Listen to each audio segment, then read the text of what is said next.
It's Connie Pheiff, your unstoppable diva, and you're listening to The Connie Pheiff Show. We come live to you every single week, every single day. We're available 24/7. We are on over 210 networks all over the globe. And of course, you have all the social networks where you can find us: Apple Play, Google Play, C-Suite Radio, iHeartRadio, SiriusXM. You look for Connie Pheiff Show and you'll find us because we're everywhere. So I want you to keep on sharing, keep sharing, because we love our listeners. We love to get your feedback. Sometimes I've had a couple not so nice feedbacks, but it's okay. I want to hear from you. I know what you want from the show, what you want to hear from the show, because let's face it, there's a lot of business podcasts out there, but we want to be your number one. We want to be that top of mind awareness and continue to bring you those tools, those tips to help you succeed in corporate, whether it's sitting in the C-suite or running out and building that own business, because we work with people, with individuals in our agency that have been successful. They have found that success and they're saying, I'm hungry for more and I want to get my message out there. And I want you to help us do that. We love working with you because we work with the world's most daring minds, those that are keeping and continue to keep the passion of life activated. That's what we're all about here at the Connie Pheiff Show. So remember to share, because sharing is caring. So now our guest today, we had a really interesting conversation. Even before we got on to doing this interview, just an incredible guy. I love his backstory. I love the work that he's doing. And really simply put, he is a curator of a global community of leaders. And he is providing interesting content and delivering impact. So welcome to the Connie Pheiff Show, Cordell Carter. Thank you. Glad to be here. I'm thrilled that you're here. So today you're coming to us from Aspen. Yes, indeed. So who doesn't love to go to Aspen? Yes. So are you a skier? I am not, unfortunately. Too many football injuries prevented that later in life. So it's hope for my child, but not for me. Okay. Yeah, I'm kind of with you there. Right? Mine was from playing softball. Yeah. American football. Yep. Right. I was catcher, so too many times on those knees. That's really that does a job for you there. I feel that pain now some days. Oh, yeah. So you have this program, Socrates. Yes. So what is that all about? So Socrates was started in 1996 to create a pathway for younger, more diverse talent to come into the Aspen Institute programs. It was the dawn of the internet in 96.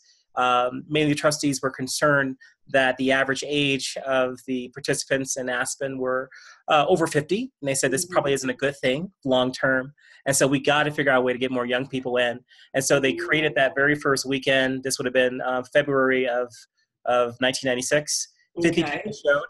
And they were all from Silicon Valley. They were young venture capitalists. They were young technologists, all interested in dealing with Socratic dialogue and looking at the ancients for answers to contemporary issues. And from that kernel has grown more than 7,000 alums 24 years later. We are in 11 countries. We are in several U.S. states, and our alums are all over the world. Wow, how amazing. So why are you leading the program? Why or when? Yeah, why? Well, firstly, I'm an alum. I okay. First experienced this program in 2012. I was a lobbyist for a business association in D.C. I was solidly focused on corporate tax reform. At that time, that was a very esoteric, odd thing. No one cared about corporate tax reform. And so my community, my intellectual community, was fairly small. And so I was looking for some people roughly my age that we could really engage each other differently outside of the DC bubble. And I found the Aspen Institute. I should say the Institute found me. And I went to that first Socrates in 2012 in the winter here in Aspen. Had never been 8,500 feet up in the air, for any length of time. So I remember Mm. not feeling so well with the altitude, but having an amazing, life-altering weekend that weekend in Aspen. In fact, the moderator from that weekend, he and I just reunited in Japan, in Tokyo. It was this past May, so 2 months ago. Mm-hmm. And I was reminding him the first time we met was, Yeah. Aspen 2012.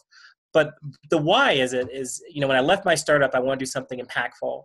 Okay. And I saw that this program was one that we could really leverage. We could leverage it to have greater impact across the country. This Mm-hmm. format that we use at the Institute and Socrates in particular is one that I think creates these wonderfully safe yet intense environments for people to have real talk. And I think one thing we're missing, especially coming after the election of 2016, was this disconnect. Folks like, I had no idea Americans feel so left out, or I had no idea people feel so lonely, or how could people vote that way? And we were still othering each other. There was absolutely a need for us to better engage each other, to have some common ground. And I saw this as a method of really providing other parts of the country that are not in Aspen, DC, or New York, Right. opportunities to do what we do all the time. And that has proven to be the case over the last 2.5 years. And Willie, we're stepping into an election year coming up. We sure are. So you talked earlier about getting the younger generation, getting them involved, because you were saying the average age is 40 plus. So how are you doing it? Have you been able to attract more of, say, the next generation to get involved in the program? Well, we have 4 different program lines. And so the main line the oldest line is our traditional Aspen-based programs. Every winter, every President's Day weekend, we do 3 concurrent seminars in Aspen. Every summer, the first weekend following the Ideas Festival, we do 5 or 6 concurrent seminars. And so we're about to do our 24th here this weekend, actually. Oh, okay. People coming in. And the age range of that particular group is anywhere from 28 to 55. And so a very, very wide range of ages. These are perennials, people who are always learning. They never stop learning. The second line of business is our international seminars. This is exactly what we do in Aspen, except we're doing it in Tokyo, or we're doing it in Cartagena, or Ronda, Spain, or London, England. And so we have same type of people, the perennials that definitely want to learn, but these are up-and-coming professionals between the ages of, say, 30 and 50 on average. Some are sent by their companies. Others are finalists through alums, through word of mouth. The third line of business is our salon work, and this is where we're doing one-day salons or seminars all over the country, focusing on mid-sized cities. So this year we've done, I think, already 7: Milwaukee, Miami, El Paso, Detroit, Philadelphia, and there's a couple different facets of the work. One being the Inclusive Republic work, and that's where we look at founding documents and we take people through 3 main questions. One being, who is we? We hold these truths to be self-evident, that all men are created equal, as endowed by the Creator. So who is we, right? Who is we in 1776? And then expanding the notion of we as we move forward into history. And then lastly, where do we go from here? And basically we're arguing that the story of America is one of inclusiveness, because we've expanded the notion of we at every turn in our 243-year history. And I think it's a story that should be celebrated. And so we have a lot of fun with that. We do that for large groups, so 60 plus people in a group. We have national funders for that work. And so it's intended to be very Socrates-like. Socrates is typically by people in a room. And those Inclusive Republic salons are 60 people, almost town hall content. And so it's really, really cool. And then lastly, for our youngest audience in this Congress, we call that our Emerging Governance Leaders work. We do it in the DC area, typically the Eastern Shore area of Maryland. So resorts over there. And we're focused on young congressional staffers with less than 3 years experience on the Hill. Bicameral, bipartisan. The intent is to build institutionalists, people who care more about the institution of Congress as a co-equal branch of government than they do the party and they do a particular policy. And I want these folks to pull for each other. We're already seeing some amazing results. of just these young people on the Hill having colleagues. You know, if you're in a House, they have colleagues in the Senate. That's a very rare thing. Right. If you're not a veteran. And for these young people to get it early and build these bridges much earlier, I think will ultimately change the temperature and perception of Congress to be a little less partisan, a little more problem solving. And so those are the 4 lines of work. It keeps us busy. Love that. Love that. Well, I do want to take a really quick break right now, and we're going to come back, but I have a couple more questions, and I love, as I mentioned before, I've worked on the Hill, with U.S. Chamber of Commerce, and I really love going back to some more of those conversations and really learning about, what are you hearing from the leaders, from our leaders here in the U.S.? But hang on to that, and we'll be right back. Okay. Hey, really quick, your light keeps going in and out? Yeah, I'm trying to figure out what's going on here. I'm going to move. Yeah, because when it goes out, all I see, and you're dark-skinned already, because I'm not seeing you. I can see you, but not that well. Okay, I'm going to sit here. All right, let's try. This way I have, I have sunshine and light directly on top. Okay. Yeah, because we do show this video, so I just wanted to make sure. Yeah, I was wondering why, because I'm looking at it, it looks constant, but I think it's something with the computer that makes it come in and out. Oh, maybe. It's not flickering at all. No? Okay. Yeah, not flickering. Okay, all right. So, we just took a break earlier, but that's okay. All right. Okay, and we are back, and our unstoppable guest today is Cordell Carter. And Cordell leads the Aspen Institute Socrates program, an amazing, amazing program. So Cordell, the one question I had was, what are you hearing from our leaders, the U.S. and abroad, because you work in so many different countries with us? Well, internationally, it's very interesting. I was in Austria in February, and we were in a roundtable, literally at the Von Trapp mansion. So I'm a fan of the sound of music, so it was thrilling to be at the mansion, and I was paying attention, but not really in, and I didn't realize there was a question directly at me from a colleague, and he said, "I just have a question for our American colleague," and I look up, and I said, "Yes." He says, "Are you all right?" I said, "Yeah, we're fine." He says, "No. You all okay?" And I got where he was going, and I was like, listen, all is not lost. The world order is intact. Liberal democracy will survive.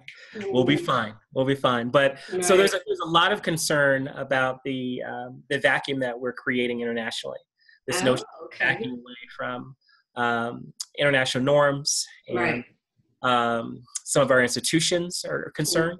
And I do want to say, while I may not agree with tactics, there are some conversations that we should have been having a long time ago. Going back to the other countries, and I'm asking, is it a perception that they're having, or is it factual information? It's more perception. Is it? Okay. Perception. In my opinion, I think it's perception. Okay. That somehow that something is wrong here. But if you look at liberal democracies from Germany to Poland to Austria to the UK, we're all kind of experiencing the same issues: the rise of populism. Right, and so it's not an American thing; it's a liberal democracy thing. Yes, because my son lives in Germany, and and again, we have those conversations, and it really does seem like it's something that's happening really globally.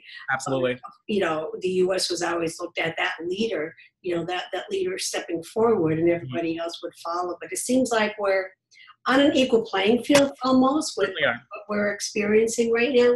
Yeah, and frankly, it makes the model that we're pushing more powerful because we're used to conversating about pretty much anything in the U.S. That as a normal course of business, we probably talk more than we do, right? We actually do. Whereas people do more than they talk, but they do need to talk some things out. Yes. And so we've been able to provide them as these forums to have these conversations. And they're just exhilarating, the level of intensity of these conversations internationally. And this is from Asia on to Europe to South America. It's been tremendous. I mean, you're thinking like, we do have norms where we're respectful guys and we're not going to choke each other out and we're going to hug it in the hallway, right? Well, they do need to be respectful conversations. Absolutely. And they are. And that's the scary part that I do see, in some aspects of what's going on, that people aren't able to sit down and have an agree to disagree conversation Right. about a Right. topic. You know, Like, I'm immediately. not trying to convert you. I think Right, it's perfectly right. fine for people to have different points of view. Mm-hmm, And the other thing that bothers me that I'm seeing, not so much in our Aspen work or international work, but mm-hmm. certainly in some of our salon work, is people come with their mind made up and they said, no amount of information you give me is going to change my mind. And Right. I'm like, wait a minute, friend. What if I prove to you empirically that what Mm-hmm. true is not true? Well, it doesn't matter. It's not true. I'm like, wait a minute. There is objective truth, my friend. There Yeah, I mean, absolutely is, you know? I mean, right. There's objective truth. Come open-minded. When you come with a closed mind, there's no growth. Exactly. There's Exactly. no growth personally. There's no growth for your neighbor, for your community. There's just no growth, and that's why you really do need to come with that open mind to be willing and to see a different side of that story. We absolutely do. And so those conversations are a little different with leaders that I'm seeing in the U.S. What I'm Oh, hearing okay. mostly from leaders in the U.S. is Mm-hmm. there is a real desire to return to civility. We're trying to get back to normal, right? And Right. so But what is normal? I think normal is this place where we can agree to disagree. Yeah. And Okay. like, hey, just because your party won doesn't mean that my world is absolutely ending. Right. We were seeing this with a lot of people, you Yeah. know, renting of their clothes because Obama won. I'm like, well, what exactly do you expect to happen? You know, Mm-hmm. nuclear holocaust tomorrow? I mean, come on, Right. guys. Parties win and lose all the time. That's a That's normal right. business. But Mm-hmm. somehow we've gotten so much more dire with our proclamations for doom when someone who we disagree with is victorious in one transaction. And I think that's problematic. And I think leaders are seeing that too. Frankly, it's not good for business to have people being so partisan. We need some No. mindedness. This is how trade works. This is how any Right. negotiations works. You can't come Right. in and say, this is what my position is, and that's it. And I'm a Right. former labor negotiator, so I know what that's like. Okay. People come in and say, well, this is it. I said, well, if that's it, we'll see you at mediation, because I'm not going to waste my time negotiating with someone that's immovable. Oh, I didn't mean it that way. I'm like, well, that's what you said. So I'm Right. only going by what you said. Okay. If that's not what you did, don't say that. And so the hope, my greatest hope is Mm-hmm. that we will use this opportunity, this hiccup, to move forward, to rediscover what it means Yes. Americans, what it means to be members of little L liberal, little D democracies, Mm-hmm. because Western democracy is on the ropes right now. Yeah. Western democracy is on the rope, and we have people that are too young to remember, especially former Eastern Bloc countries, what it was like to have two different systems. Right. Talking Mm-hmm. with a general in Bucharest during a seminar in early May, Okay. and he was telling me he grew up. He actually joined the military under communism, under the former dictator. Wow. And his 22-year-old son had told him that freedom of speech was irrelevant. And he says, you know, he says, my whole body was trembling. But I must remember, this kid doesn't know anything about what I grew. He has no clue what Right. the other side is like. He just takes it for granted that you have 10 Right. that say 10 different Mm-hmm. things. And so I think that's where we are. We've just taken our freedoms for granted. We've taken Mm-hmm. our norms for granted. Right. And this is an amazing opportunity to reassess the beauty of our system and to fight for it.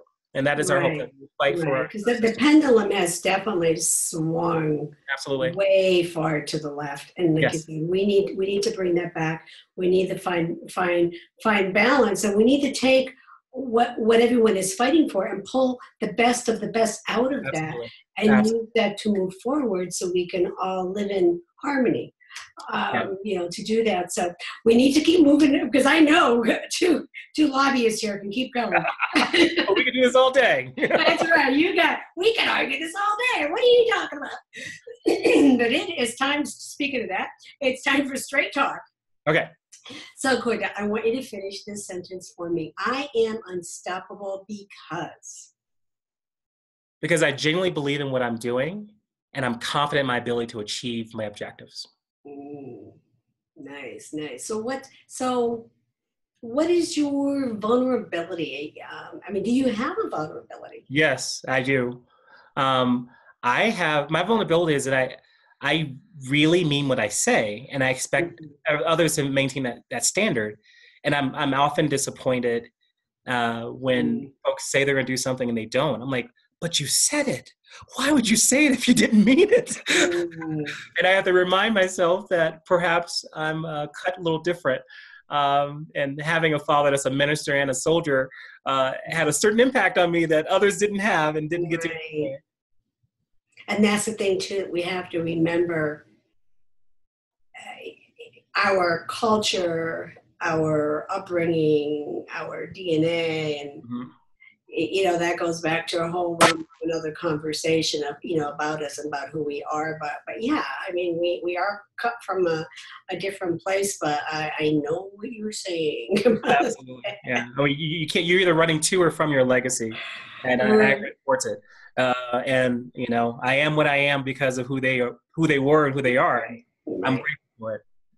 Absolutely, absolutely. So, I mean, like even for me, I'm a strong activist for beyond Me Too, and definitely have been challenged on that. And I'm like, I've been abused physically, sexually, all of it. And I said, but you know what? I've taken it. I've looked at it. I've forgiven, and that's the only way I've been able to move forward and find the success that I have. Because if you get stuck there, like you said, is it the legacy? Well, it's not the legacy that I want, but let's turn that around and create that to be something, something good. So, I agree. And frankly, I think we have far too many grievances in society. Everyone has heard about something. I'm like, come on, guys. At some point, we have to be big boys and big girls. Yeah. Put your big boy work hands on. Come on. Yeah. Yeah. Again, let's keep moving. Absolutely. So, what's been one of your toughest fails? Wow, I went through a 3-year stretch where I had four jobs. I was missing something. These are all elite organizations. I couldn't figure out why I wasn't being successful, and it kind of dawned on me in the midst of that last failure that I was so busy trying to leverage a platform that I was being given that I wasn't focusing on actually delivering on the objectives of the role. And you got to take care of home first. That's been the biggest lesson learned. Figure out what does it mean to be successful here. Do that, repeat that again, and then manage that internal narrative. And then you can leverage the platform. But you can't leverage the platform first. You got to be successful first at the role. Right. And so it was a lesson that was really, really a hard one for me to get. But once I got it, good to go. Well, I like how you said that you really bought into that narrative of where I had to go. What happens to too many people, they buy into that narrative of what happened over here. Whether it's shame or, like you said, trying to figure out what job do I go to next, or, all of that negative speak that they keep, going on and on with inside them, that grumbling, that shame that they have, or people, try to do something and then they get knocked down when people start like, we put it on ourselves too, who do you think you are? Like, that you could do something like this. Yeah, the imposter syndrome. Oh, yeah. Right, yeah, the imposter syndrome. Ooh, Yeah, but negative self-talk is, to me, the number one killer of dreams.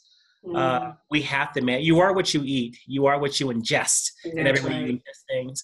And so if you can keep that internal dialogue positive, change everything. So what was that moment then, the event that really had an impact on you to say, okay, I don't want 4 jobs anymore. This is the platform. This is where I need to go. So what was that moment that made that change for you? Well, I found myself in a startup in Chattanooga. And I said, okay, well, my goal is to make it more than a year. Let me get back to Seattle. And I started to interact with the young people in these schools in Tennessee that needed our help. We were teaching kids how to code, how to build robots. And the light bulbs were really starting to come on these kids' minds. And I remember we were getting this young man a mic, and he was explaining what he had done for that week at summer camp. And he says, well, I came in and I was trying to figure out how to code because I didn't know what that meant. And I guess, they taught me, and now I can code. And he says, I can code. I'm a coder. I'm a coder now. yes, I'm a coder now. And I mean, I saw the transformation happen Yeah. live. And I'm sitting there with tears in my eyes. And I was like, yeah, this is where I'm Mm. supposed to be. These Mhm. moments of what I need to replicate over and over, thousands of times. And Right. my life took off it was like the curtains were opened. It's All the wide open. Oh yeah, I could hear the angels singing, and it was Yeah. like yeah, and we were unstoppable as a startup once that happened. I mean, it was Love incredible. that. Love that.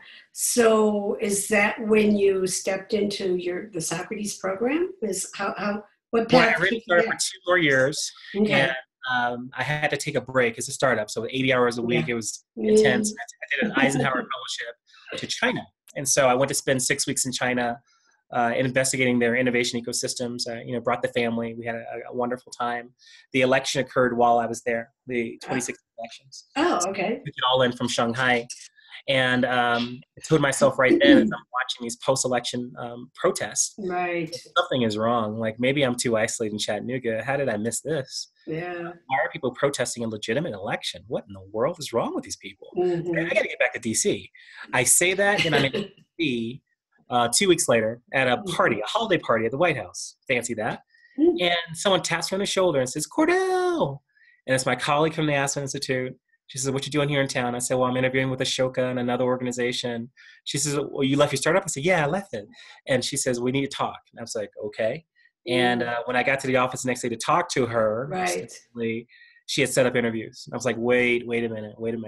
That's not whoa, I'm not Things, prepared. I mean, events happen for a reason. Absolutely. And she Yeah. worked me over pretty good. And Yeah. after 2 weeks, I said yes. Uh-huh. And started inauguration weekend. I mean, in fact, when I flew into DC, all I saw was pink hats, all on the National Mall, because I flew into National Airport.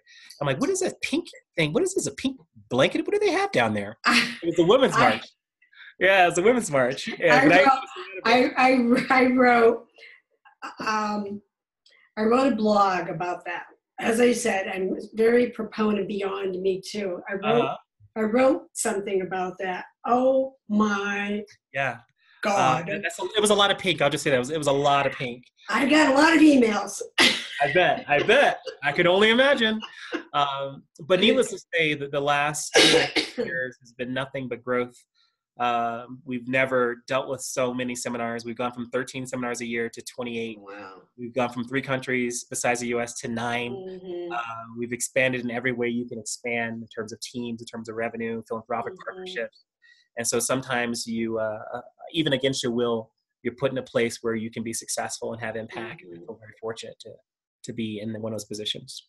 Well, the one thing I like to say, and I think it's true for you, is that you are living bravely and you're also living your truth. Yes, indeed. Yes, for sure. Indeed. So if you could put anything on a t-shirt about you, what would that be? It would be #GetOverIt. Ooh, love it. Yeah. Yeah, there's just so many things I think we carry around. I mean, we carry our grievances around like we're all, bag people just carrying this crap around. And we don't really understand what freedom is. Like we got to do Taylor Swift's new song, Get Over It. Absolutely. Get over it. Yeah, that's what I would put down. I would have Get Over It on my shirt. Love it. Yeah. Love it. I know. With a big smiley face at the end, so they know I'm not. Yeah, there you go. It's like I need Get over it. Smiley. I know when I got all of those fan mail, as I call it. That's what I would reply. Get over it. Get over it. And then I just stopped. I just had a hashtag and get over it. And then Taylor Swift, when she came out with her song, I was like, oh my God, there's my song.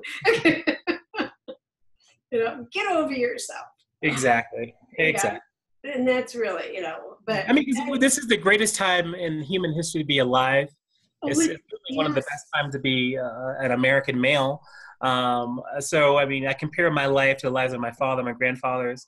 Come on. I mean, this is the best place on earth. And so I'm living the life I want to live. I travel internationally every month. What am I going to complain about? I'm going to come work with you. Yeah. So I have no excuse to be hanging up over anything is my point. Get over it. Right. It's right. Get over it. Next time you're feeling down and you want to bitch about something, just call me. I'll tell you. Exactly. Get over yourself. Get over yourself. Shut yourself off. That's right. I tell my kids that. Yeah. Of course, the girls, the biggest whiners of all. I'm like, get over it. Yes, yes. So anyway, so what's next? What is next for Cordell Carter? Well, I tell you, we have a really big event coming up this weekend with 5 concurrent seminars. Wow. And then we have New Orleans in late August. And so I'm actually looking forward to some nice planning time for the next 6 weeks. Okay. Oh, yes. You're going to head to New Orleans. How many necklaces are you going to be getting? Oh, I don't know about that. I would just rather lay in my bed because just my wife and I are taking some time just to be normal people. And nice. And so I'm looking forward to that. And nice. And then prepping for a busy fall. A lot of international travel and a lot of national travel, and ending the year strong in Japan in early December. Really nice, really nice. So yeah, if you need help, give me a call. I'll come. Yes, we'll do. I'll head out there with you. Well, that's all we have time for today. Let everyone know where they can find you, how they can find out more about the programs, and maybe register for them as well. Yes, well, we are a public program, so please register. I'm at aspeninstitute.org/Socrates, just like it sounds, or Socrates for those who remember Bill and Ted's Excellent Adventure. Socrates. Socrates. And I'm Cordell Carter. You can find me on LinkedIn, Facebook. It's all the same photo with me and sunglasses from one of my pictures from traveling in Ukraine earlier in the year. And so the odd guy with the fur hat, that's probably me. But sleep down, and I'm very communicative. So please reach out. Love to talk to anyone. Love it, love it. Well, thank you for being here today. Thank you. Just amazing. I really enjoyed speaking with you, and you're welcome back anytime. Thank you, Connie. I appreciate it. Love to have you back. Love to have you back. So that's all we got for today. I hope that you enjoyed my conversations today. Phenomenal guest. You want to learn more about his program, the Socrates programs, the Aspen Institute Socrates program with Cordell Carter. And again, just an amazing human being. Just love being here with you. And we also love our tribe. We love our family. We love our members. I just love everybody. So remember, make sure that you follow us and keep sharing away. I'm Connie Pheiff, recovering CEO, and we are continuing to move ideas forward and keeping the passion of life activated. If you want to be seen and heard and you want to be advertising on the Connie Pheiff Show, just head over to theconniepfeifshow.com for details. And also our talent concierge. Did you check it out yet? We are the unique boutique, and we represent talent from around the globe. And we have a showcase coming up in September that you don't want to miss, and you can find out all of the information right on our website, talentconcierge.co. That's C-O. I've had more people send me notes and say your website is spelled wrong. No, it's co. It's not co. I know, that was just so funny. So I'm going to leave you with this simple but yet very powerful thought from Socrates, or Socrates, as they say. The secret of change is to focus all of your energy not on fighting the old, but on building the new. I'm Connie Pheiff, and you're listening to The Connie Pheiff Show. Take today and keep your passion of life activated.